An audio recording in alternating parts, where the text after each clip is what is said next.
സിറോൺ സഭാപ്രസംഗി 10-ാം അധ്യായം 1 മുതൽ 20 വരെയുള്ള തിരുവചനങ്ങൾ. ചത്ത ഈച്ച തൈലക്കാരന്റെ തൈലം നാറുമാറാക്കുന്നു. അല്പഭോഷത്വം ജ്ഞാനമാനങ്ങളെക്കാൾ ഘനമേറുന്നു. ജ്ഞാനിയുടെ ബുദ്ധി അവന്റെ വലത്തു ഭാഗത്തും മൂഢന്റെ ബുദ്ധി അവന്റെ ഇടത്തു ഭാഗത്തും ഇരിക്കുന്നു. ഭോഷൻ നടക്കുന്ന വഴിയിൽ അവന്റെ ബുദ്ധി ക്ഷയിച്ചു പോകുന്നു. താൻ ഭോഷൻ എന്ന് എല്ലാവർക്കും വെളിവാക്കും.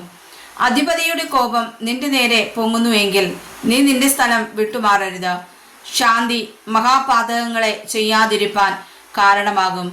അധിപതിയുടെ പക്കൽ നിന്ന് പുറപ്പെടുന്ന തെറ്റുപോലെ ഞാൻ സൂര്യന് കീഴെ ഒരു തിന്മ കണ്ടു. മൂഢന്മാർ ശ്രേഷ്ഠ പദവിയിൽ എത്തുകയും ധനവാന്മാർ താണനിലയിൽ ഇരിക്കുകയും ചെയ്യുന്നത് തന്നെ. ദാസന്മാർ കുതിരപ്പുറത്തിരിക്കുന്നതും പ്രഭുക്കന്മാർ ദാസന്മാരെ പോലെ കാൽനടയായി നടക്കുന്നതും ഞാൻ കണ്ടു. കുഴി കുഴിക്കുന്നവൻ അതിൽ വീഴും, മതിൽ പൊളിക്കുന്നവനെ പാമ്പു കടിക്കും, കല്ല് വെട്ടുന്നവന് അതുകൊണ്ട് ദണ്ഡം തട്ടും, വിറക് കീറുന്നവന് അതിനാൽ ആപത്ത് വരും. ഇരുമ്പായുധം മൂർച്ചയില്ലാഞ്ഞിട്ട് അതിന്റെ വായ്ത്തല തേക്കാതിരുന്നാൽ അവൻ അധികം ശക്തി പ്രയോഗിക്കേണ്ടി വരും. ജ്ഞാനമോ കാര്യസിദ്ധിക്ക് ഉപയോഗമുള്ളതാകുന്നു. മന്ത്രപ്രയോഗം ചെയ്യും മുമ്പേ സർപ്പം കടിച്ചാൽ മന്ത്രവാദിയെ വിളിച്ചിട്ട് ഉപകാരമില്ല.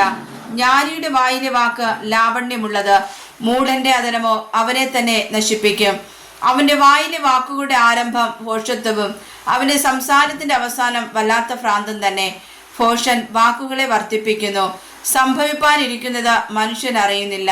അവന്റെ ശേഷം ഉണ്ടാകുവാനുള്ളത് ആർ അവനെ അറിയിക്കും? പട്ടണത്തിലേക്ക് പോകുന്ന വഴി അറിയാത്ത മൂഢന്മാർ തങ്ങളുടെ പ്രയത്നത്താൽ ക്ഷീണിച്ചു പോകുന്നു.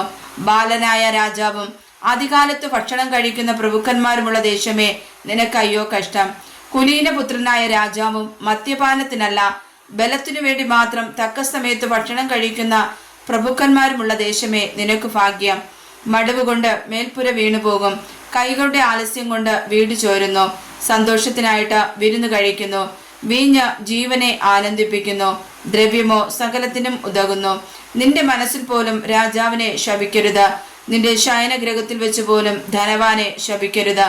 ആകാശത്തിലെ പക്ഷി ആ ശബ്ദം കൊണ്ടുപോകുവാനും പറവജാതി ആ കാര്യം പ്രസിദ്ധമാക്കുവാനും മതി. വായിച്ചതായ തിരുവചനങ്ങളാൽ കർത്താവ് നമ്മെ അനുഗ്രഹിക്കുമാറാകട്ടെ. ആമേൻ.